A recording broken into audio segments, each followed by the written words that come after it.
เอาบ่ได้กินบ่ได้ยกตับยกไตบ่ได้คำมันเท่ากันมันฉลาดเท่ากันกินบ่ได้แต่มันเป็นอย่างนี้แหละมันเป็นอย่างนี้กูจะได้สวยโอกาสเห็นบ่ล่ะแต่ว่ามันไม่ได้นานนะบอกบ่ได้นานเด้อพี่น้องคนไทยฟังหน่อยต่อไปประเทศไทยมีการเลือกตั้งถ้าคนไทยยังตัดสินแบบเก่ายังคิดแบบเก่าก็สิอยู่แบบเก่าต่อไปถ้าจะเอาพรรคไหนเอาคะแนนเต็มร้อยเลย 80% เลยมาแบบโดนัลด์ทรัมป์โลด 80% แล้วสิเอาพรรคใดก็ได้ให้เอามันเด็ดขาดไปเลยเลือกพรรคเดียว2พรรคพรรคเดียว2พรรคเท่านั้นเบิดให้มันได้คะแนน 80% เลยเป็นรัฐบาลแบบเต็มเลยจะทำอะไรก็ได้ตอนนั้นจะเปลี่ยนอะไรก็ได้เห็นบ่ล่ะจะปลดใครก็ได้รัฐบาลเต็มแล้วนะพี่น้องคนไทย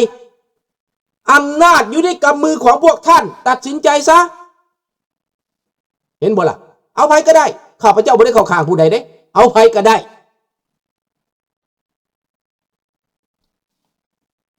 ต้องเอาให้เต็มร้อยเห็นบ่ล่ะจะเอาพรรคไหนพรรคไหนก็ให้มันได้ร้อยโลด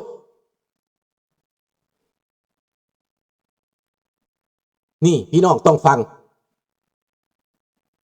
ดังนั้นมันขึ้นกับคนไทยตัดสินใจสบายดีทรงขีดดังนั้นทุกอย่างเรารู้แล้วแต่ตอนนี้เรารู้กันหมดแล้วรู้ทั้งไส้ทั้งพุงแหละเขาไม่อยากให้มีประชาธิปไตยในอาเซียน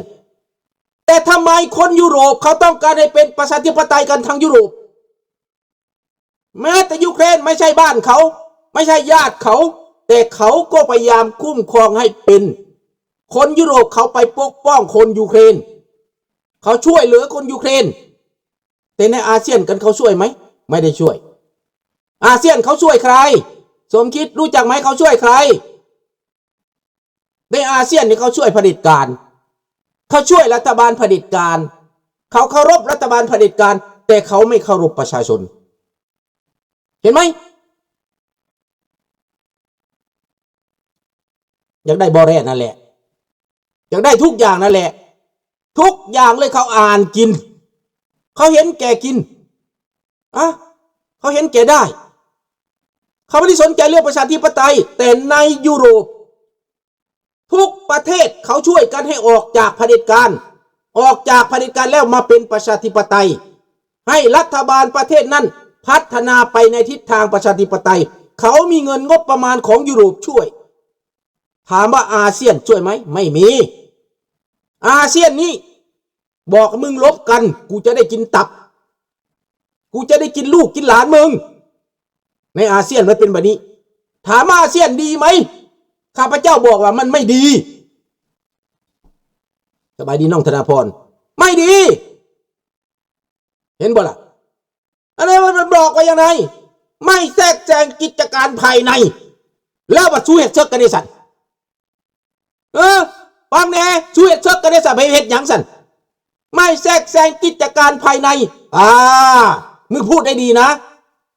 มึงพูดแต่เรื่องของมึงต้องการมึงพูดแต่เรื่องมึงอยากได้เรื่องความถูกต้องความยุติธรรมมึงไม่สนเลยนะเห็นไหมการละเมิดสิทธิการละเมิดประชาธิปไตยการละเมิดมวลมนุษย์ความยุติธรรมความเที่ยงธรรมไม่มีเห็นบ่ล่ะกูได้อย่างเดียวนี่แหละพี่น้องให้คนไทยคนลาวในอาเซียนนี่ฟังไว้อาเซียนมีบอกความคิด1ให้เคารพสิทธิมนุษย์2มาให้มีความยุติธรรม3มาเรื่องสากลแบบยุโรปเขาทำน่ะมีไหมและยุโรปเขาดีขึ้นเผด็จการคอมมิวนิสต์ดับไปมีคอมมิวนิสต์แต่ไม่มีพรรคคอมมิวนิสต์ปกครองนะเกือบไม่มีถึงมีก็เป็นประชาธิปไตยมันก็ยอมรับกันได้เห็นไหมแต่ทำไมในอาเซียนทำไม่ได้ล่ะเพราะกูอยากผู้เดียวกูอยากกินผู้เดียวกูอยากใหญ่ผู้เดียวในอาเซียนกูกินคนเดียวกูเก่งคนเดียวกูรวยคนเดียวกูดังคนเดียวจบเห็นไหม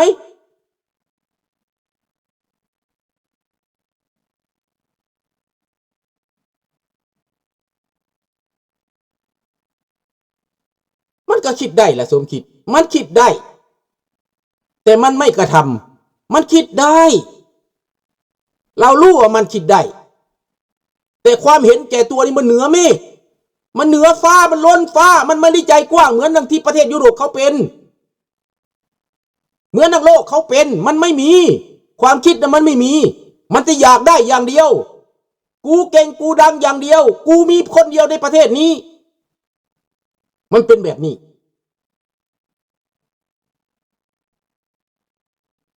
นั่นแหละแล้วไปส่งเสริมมันทำไมไปยกยอปอปั้นมันทำไมไปร่วมมือมันทำไมก็กูอยากก็คือลุงว่าวแหละสร้างครัวแล้วสร้างครัวอีกงบประมาณตั้งเยอะสร้างไปเพื่อยังเพื่อแปลงทางเห็นบ่ล่ะ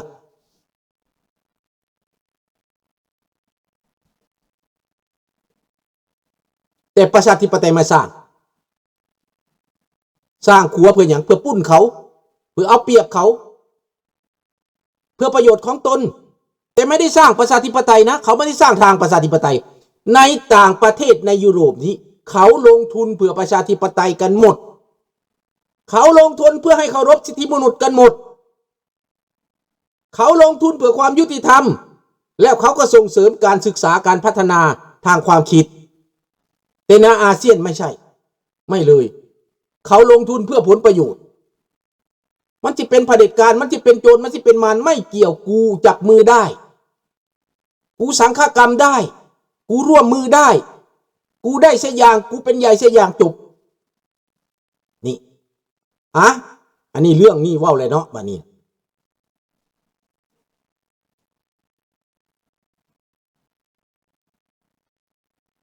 นั่นแหละมันว่าวแก้หน้าซื่อๆว่าโบแทรกแซงกันนั่นน่ะมันแทรกแซงเต็มประตูแต่มันแทรกแซงเอาแต่เผด็จการมาได้มันบ่ได้แทรกแซงเอาประชาธิปไตยมาได้มันแทรกแซงเอาเผด็จการอยู่ที่นั่งแทรกแซงให้เผด็จการอยู่ในอำนาจแม้แต่เขมรนานาชาติเขาลงทุนไป 5,000 ล้านเอาทหารเข้าไปเอาสรรพชาติเข้าไปแก้ไขปัญหาในเขมรแต่พวกมันเข้าไปเพื่อคุมรักษาไว้เอาเผด็จการฮุนเซนขึ้นมาเพื่อจะได้แร่เพื่อจะได้อะไรเพื่อจะได้ผลประโยชน์ถ้าเอาพวกประชาธิปไตยมาจะกินเขาไม่ได้แล้วพวกที่รักประชาธิปไตยนี้มันปิดกั้นหมดปิดหนทางเลยมันไม่ให้โอกาสเลยมันไม่ยอมรับเลยมันยอมรับเผด็จการนี่เป็นเรื่องจริงไปถามแม่ใครไปเขียนรัฐธรรมนูญให้เขมรใครไปให้ฮุนเซนขึ้นมาเห็นบ่ล่ะใครก็เขานั่นแหละพวกทุนของเขานั่นแหละใครไปสร้างสแกมเมอร์ขึ้นมาก็เขานั่นแหละใครไปสร้างคาสิโนขึ้นมาก็เขานั่นแหละว้าวมากกูละขั้นเขียวเว้ยกูอยากบอกข้อสื่อผู้ใดพูดแหละแต่มันบอกบ่ได้นี่บาทนี้พี่น้องมันดิ้นตายแล้วบาทนี้ไอ้เจ็คที่โปรจีนนะมันดิ้นตายฟังเอาเด้อพี่น้องคนไทยเด้อฟังเด้อครับตอนนี้เจ็คดิ้นตายเจ็คที่โปรเจกต์นะไม่ใช่เจ็คโปรอเมริกานะไม่ใช่เจ็คจีนโปรอเมริกานี่โปรนาซาโปรเสรีนี่มีไหมมีในเมืองไทยก็มีเยอะเหมือนกันแต่จีนโปรเจกต์นี่นะฟังกับคำเด้อจีนโปรเจกต์เด้อสูเด้อ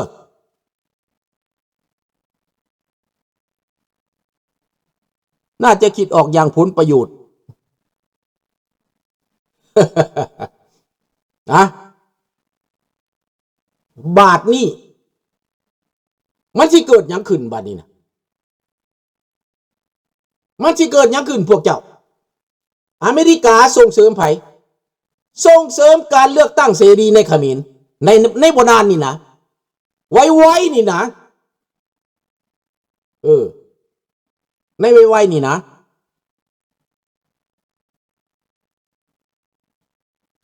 แต่ว่าจีนก็บ่เอาฮุนเซนแหละอเมริกาก็บ่อยากเอาฮุนเซนแต่ยังพูดกับฮุนมาเน็ตอยู่อเมริกานี่แปลงทางฮุนมาเน็ต กับสำเร็งสีนี้ต้องมีการเลือกตั้ง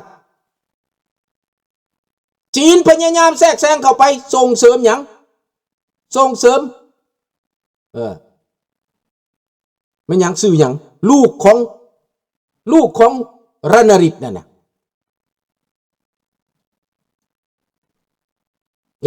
ส่งเสริมผู้นั้นจีนหวังสิการเลือกตั้งสิเอาผู้นั้นขึ้นมาแต่ว่าถามว่าสิได้ไหมคงบ่ได้จีนก็แทรกแซงพอจีนทางฝ่ายจีนไทยนี่อยากให้ลูกของเดรนี่ได้จีนไทยนี่เพราะว่าตัวเองสิมีประโยชน์เอี่ยวกับจีนแผ่นดินใหญ่แต่ฝ่ายจีนเสรีอยู่ในไทยต้องการให้สำเร็งสีต้องการให้พวกประชาธิปไตยมาต้องการให้อิทธิพลของฮุนมาเน็ตนี่ลงบทบาทต่ำลงเป็นประชาธิปไตยต้องการให้หุ้นเส้นหนีไปเดี๋ยวนี้ลักเอาคำในเขมรไปแล้วจีนเอาคำในเขมรไป50 ตัน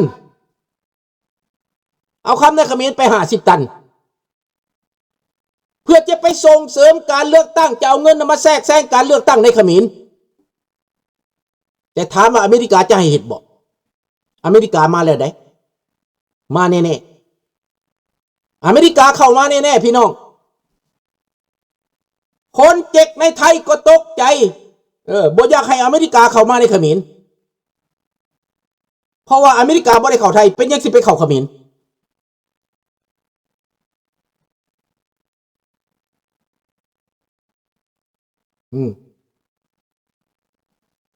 ฟังกะคักเลยคนเจ็กในไทยบอกว่าอันนี้เจ็กโปรเจกต์เด้อที่เว้าเนี่ยบ่ได้เป็นเจ็กโปรอเมริกาเด้คนเจ็กในไทยตั้งคำถามว่าในประเทศไทยอยู่ด้วยความเป็นกลางไม่มีอเมริกาไม่มีจีนถามว่าเป็นหยังประเทศเขมรสิเอาอเมริกามาอเมริกาสิมาจกตับจกไตเขมรว่าซั่นพวกเพิ่นก็ลืมคิดไปพี่น้องคนไทยอาจจะลืมคิดนะลืมคิดไปนะพวกเพิ่นหลงว่าเขมรเสรีกับเขมรเผด็จการมันคนละเรื่องเขมรเสรีนี่เขาเข้ากับสำเร็งสีเขาเข้ากับฝ่ายประชาธิปไตยเขาจะกลับมาเขมรเขาจะเอาอเมริกามาเขาก็เอามาได้ก็เหมือนดังท่านเป็นประเทศไทยท่านจะไปหาจีนท่านจะไปหาบริกท่านจะไปหาใครก็ไปหาได้มันเป็นเรื่องของศาสตร์ไผศาสตร์มันเมนบ่ล่ะข้าพเจ้าก็ส่งเสริมว่าให้เขมรมีการเลือกตั้งให้เขมรประชาธิปไตยได้ครับคืนมาได้ฟังคักๆเด้อพี่น้องเด้อบ่แม่นต้านไทยบ่แม่นต้านหยังอันนี้เว้าตามเนื้อผ้าความจริงมันกำลังเกิดขึ้นนั่นแหละเจ็กในไทยไม่ยอมให้อเมริกาเข้าไทยแล้วอย่าไปอิจฉานะแล้วอเมริกาเข้าเขมรจะไปห้ามเขาได้บ่ล่ะบ่ให้เข้าเขมรเขามานำใครเขาก็มานำสำเร็งสีเขาก็มานำเขมรเสรีเขาก็มานำเขมรอเมริกาเขมรในอเมริกา3 ล้านคน2 ล้านคนบ่ต่ำในอเมริกาเขมรในฝรั่งเศสทั้งอเมริกาแคนาดาทั่วโลกนี่ประมาณ3 ล้านคนเขาจะมากันหมดพวกชายชะกันพวกหญิงชะกันพวกมีความรู้เขาจะกลับมาบ้านเกิดเมืองนอนของเขาและคนไทยจะไปห้ามได้ไหมล่ะไม่ให้ฝรั่งมาไม่ให้แคนาดามาไม่ให้อเมริกามาได้ไหมล่ะไม่ได้ตอนนี้นะไทยไปแทรกแซงไม่ได้เหมือนเดิมเลยนะจะไปจัดการเรื่องการเลือกตั้งนั้นนี่ไม่ได้เลยนะคนไทยบัดนี้นะไม่มีโอกาสแล้วเห็นบ่ล่ะบ่มีแล้วจะเป็นคนต่างประเทศหมดเขาจะเปลี่ยนเขารู้แล้วเขารู้ทันแล้ว